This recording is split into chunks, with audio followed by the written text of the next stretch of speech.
And they say, because of the marge national d'appréciation. I don't know what is the English. Margin of appreciation. The margin of appreciation. This is a strange animal that they have created in 1960s to prevent that kind of cases, to avoid the clashes, the political clashes between the court and the nations. And in that way, the courts should say, according to our rules, we would say no. But if we say no, we will create a huge political fight. So you can use the margin of appreciation and ignore our ruling. This is exactly what happened with the case of the crucifix in the Italian court, classes.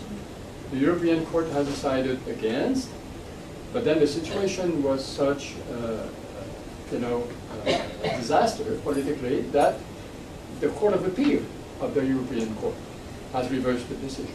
So there is a lot of politics in that functioning of the tribunal in Europe. So what my answer to your question is that it is very unpredictable. It's very unpredictable.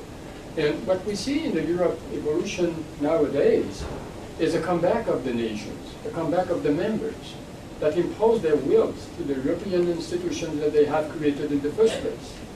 And this is because, well, this is a strange combination. The nations sense that the union is weakening, and because they take advantage of this weakening, they make it even weaker. And this is a bad time for the European Union right now. Now, going further, it's going to be the vision, let's say, of the issues relating to diversity in the various countries of Europe. I think this is up for grabs. This is up for grabs. Some nations will do better than others, and we know what the usual suspects are. But I will certainly trust countries like England, Denmark, Scandinavian countries, Netherlands. I think there is a long tradition of trying to cope decently with diversity. Other nations, I don't know. Austria,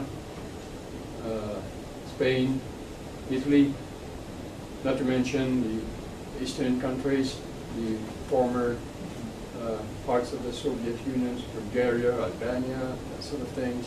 Well, and I have not mentioned France because I'm uncomfortable.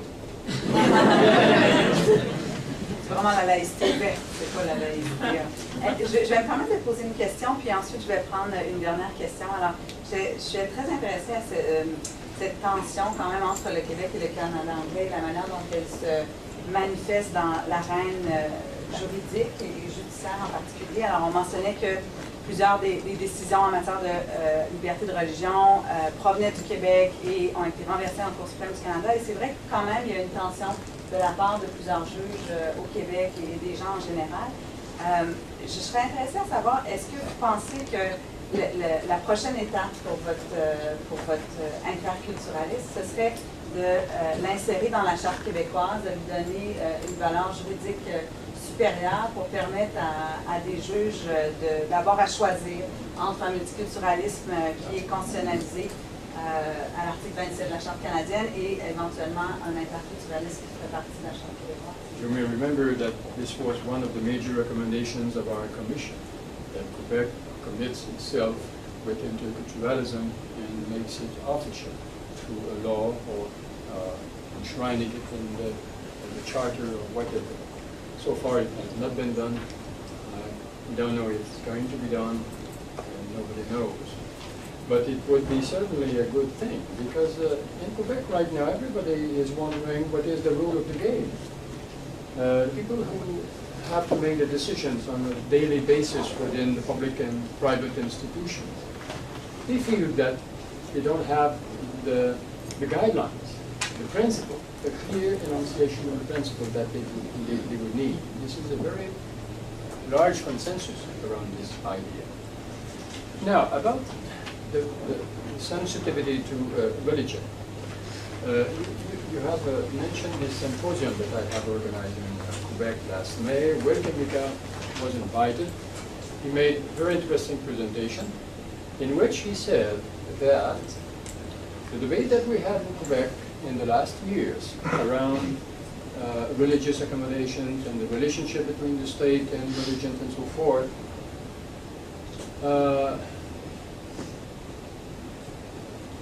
is a foreshadow of what is going to happen in English Canada. The kind of debate has not been done in English Canada. The discussion around multiculturalism has not addressed that dimension of diversity. And according to Kimnica, it is right at the corner.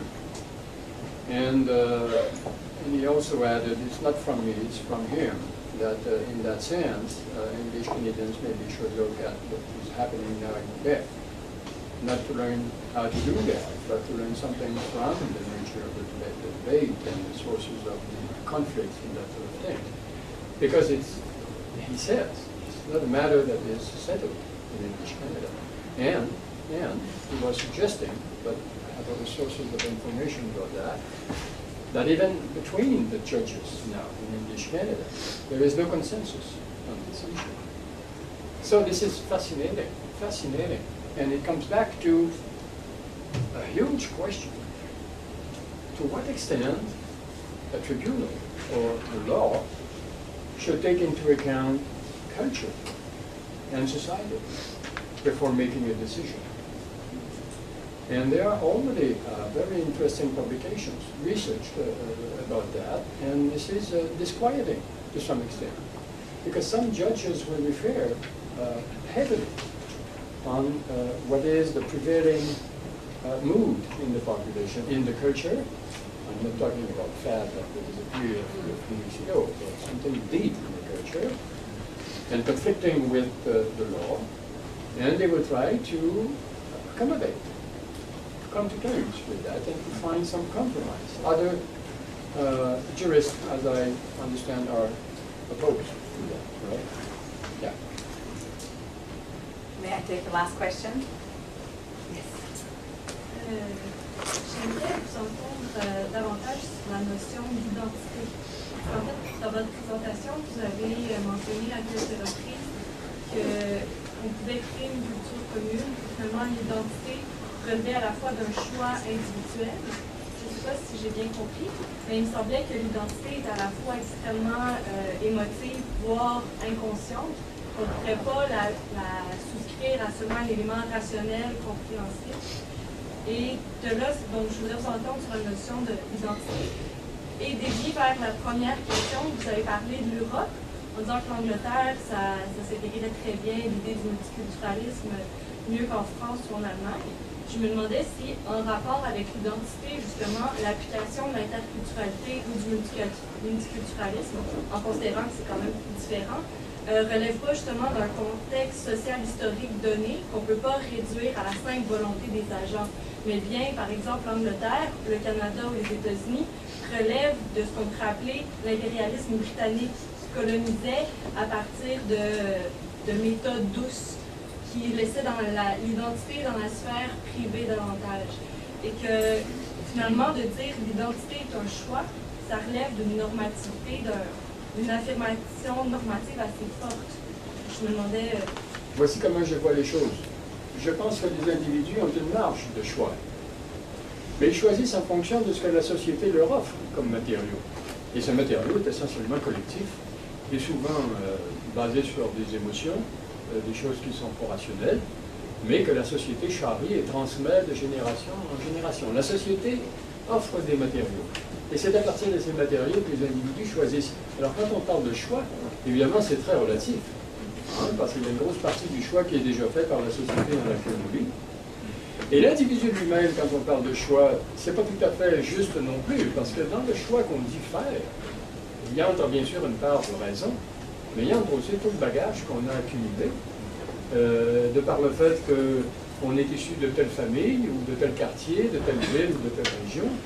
Et là, on parle de symboles, on parle d'émotions, on parle d'affectivité, on parle de choses arbitraires, subjectives, qui n'ont pas grand-chose à voir avec la raison. Hein?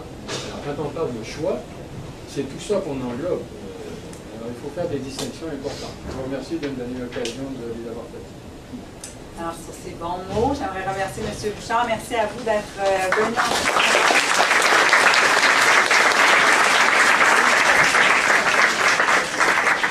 Alors, on va poursuivre avec une réception. Oui. Ce qui me plaît le plus, c'est pas vraiment que vous soyez venus en grand nombre, mais c'est que plusieurs soient restés. Bon.